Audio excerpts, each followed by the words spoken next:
Hey team, it's Kelsey. I'm just going to do a quick video today on my TradingView settings.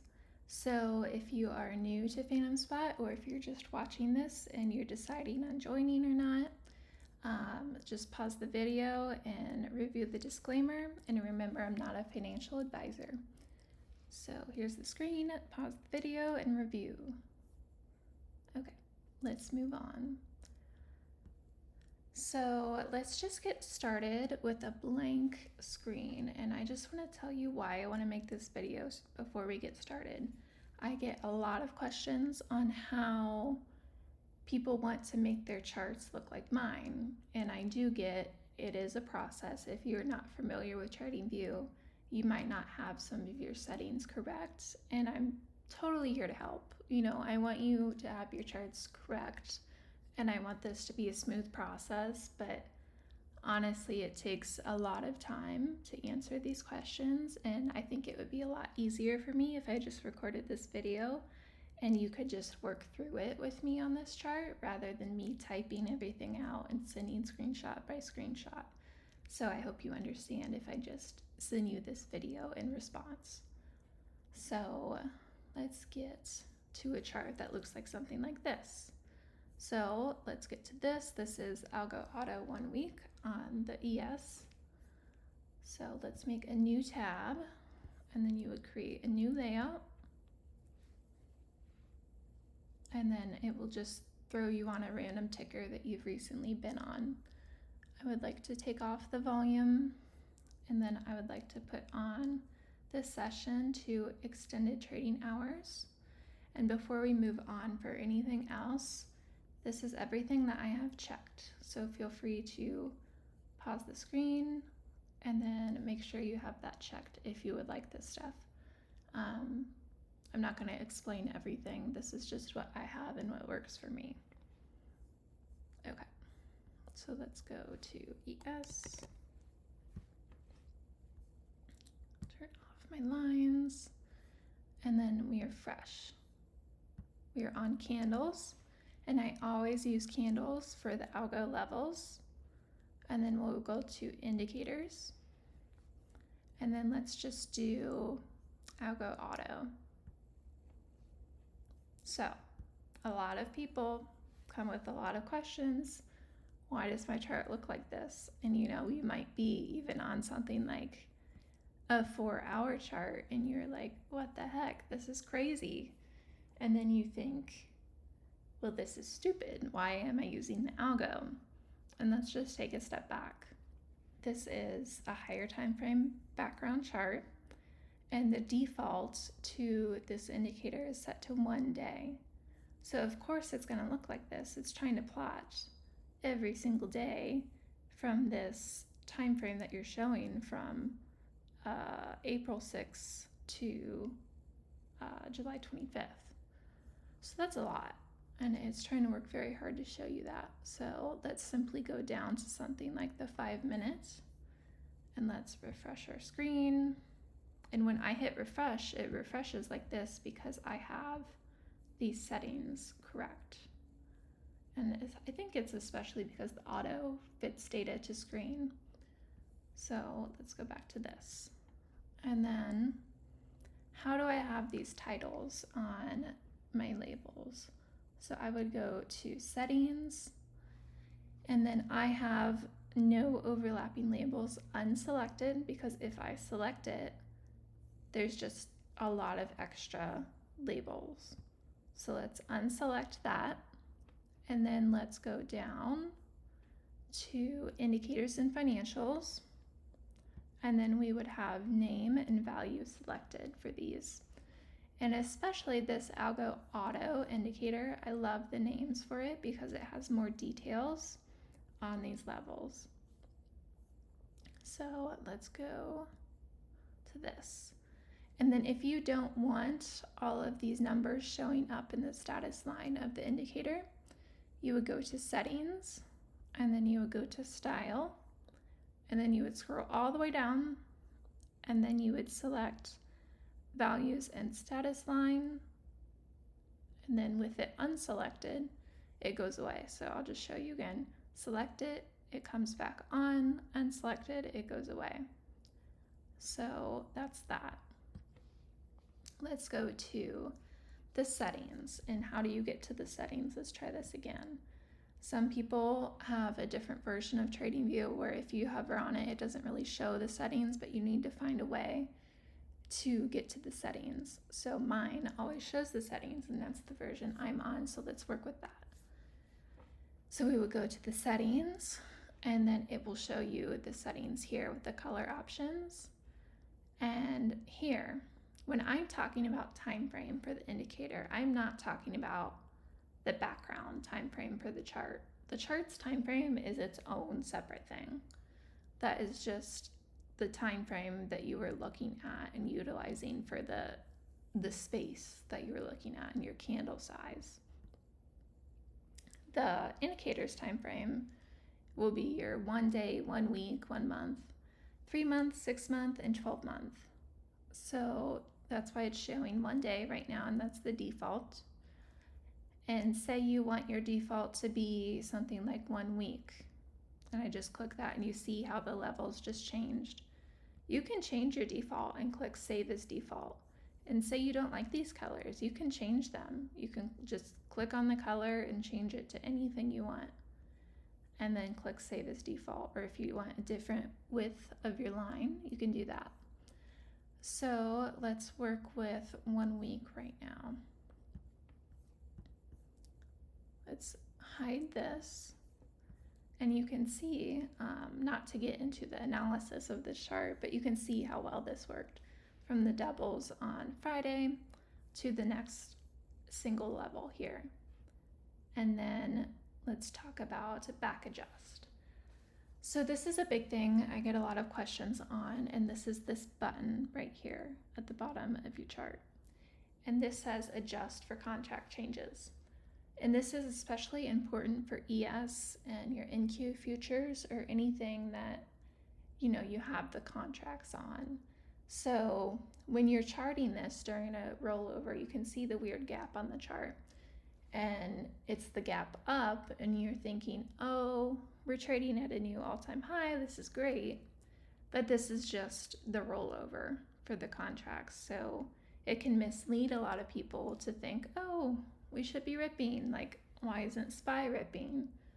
And this is just the adjustment. So when you would click that, it would adjust your chart and it would adjust for the gap between that, and it would smooth out that gap, and it would adjust your historical data to the current contract, and it would keep your levels accurate.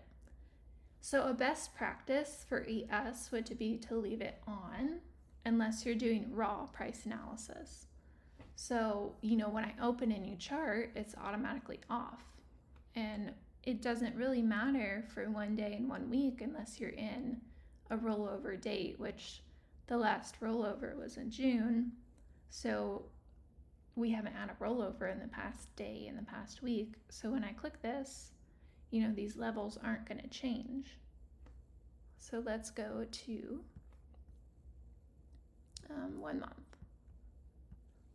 So we had a rollover the last month. Let's do 15 minutes. And you can see with Wednesday, Thursday, and Friday, we had come up to these doubles, these monthly doubles, and then we were having trouble. And that's a valid spot, and that was working very well with the back adjust. And that was awesome. We should have been considering these levels, and this was great, But where were we having trouble on Friday? Let's just click around and see. So you would unselect the back adjust. And then, oh, look, you have some unadjusted data up here. And, I wouldn't suggest keeping this unselected, but, it's a good thing to click around and see just what might be in the way at the time, if you know what I mean. So you can see here on this version of having back adjust not selected, you had resistance here on Monday. support at the upper middle plus 3, and then you broke out, and then you found resistance from the highest doubles. And then say you go back to the back adjust, and you're working back much further from your support and resistance, and you had broken out. So either way is valid. I just highly suggest to click around with that. And then for SPY, let's do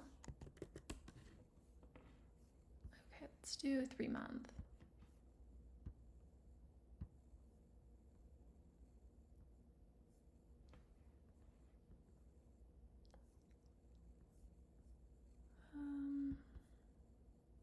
Okay, let's do 3-month and then go to 12-month.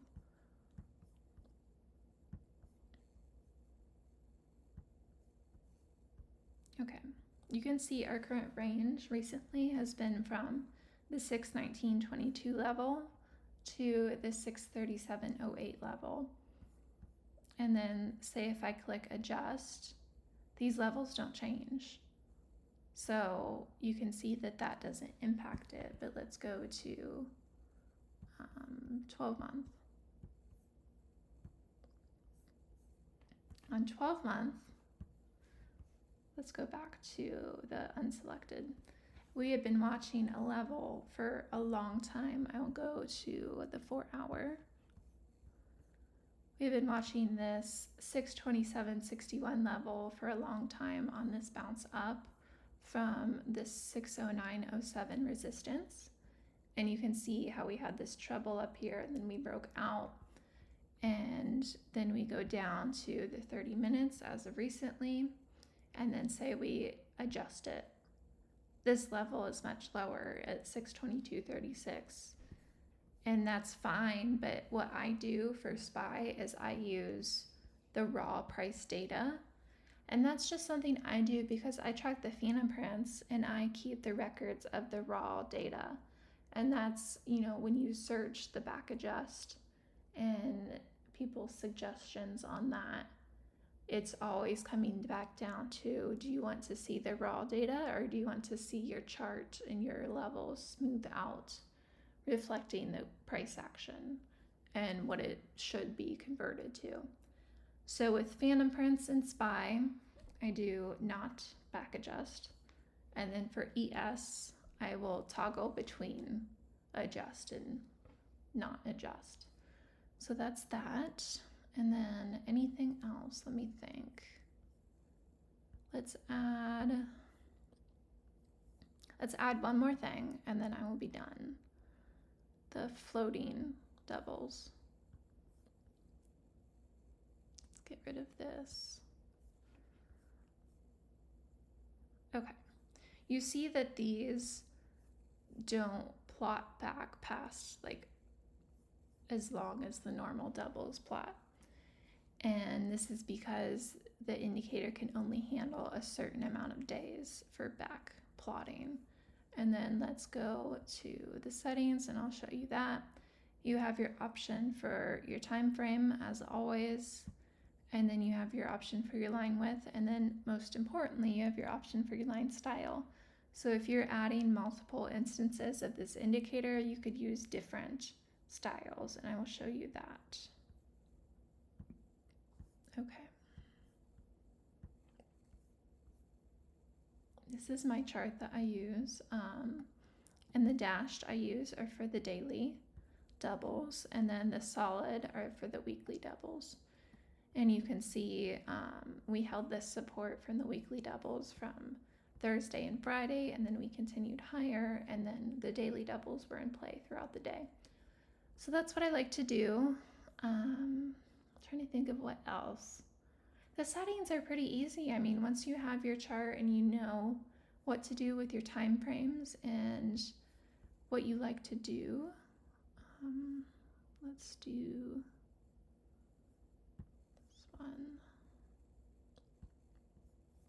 Again, if you get overwhelmed with this, just take a step back and think of the logic of it. You're showing multiple days on your screen. Let's try to either, if you want to see the multiple days and see a higher time frame, let's either try to show 1 month or let's show like a shorter time frame on your chart. So that should be pretty easy to remember, and I can't think of anything else. If you have any other questions, definitely contact me, but please just start with this video and go from there.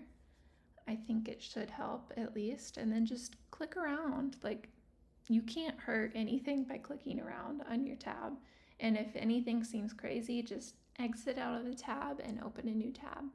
You're not going to hurt it. So yeah, I hope this helps. And then if anything, just message me or ask the team. So yeah, and if you're watching from the outside, you can email me at kelsey@phantomspot.com. So thank you. Have a great day.